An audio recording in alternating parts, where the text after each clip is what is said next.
চিতায় তুলে দেবে এই সুন্দর মাটির দেহ। সেদিন তোমার শত শত অহংকার জ্বলবে ওই চিতার আগুনে। সেদিন ধূলিকণা হয়ে ছাই হয়ে এই মাটির দেহ নিয়ে মাটিতেই মিশে যাবে। আবার মহাজন বলছেন, আমি একজন মুসলমান।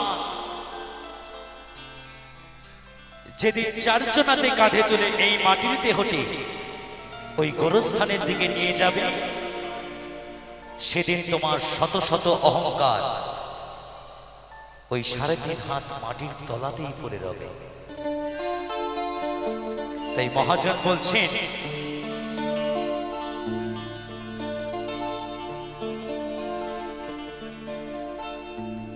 আজকে মরলে কালকে 2 দিন, পরের দিন কেউ কাঁদবে না।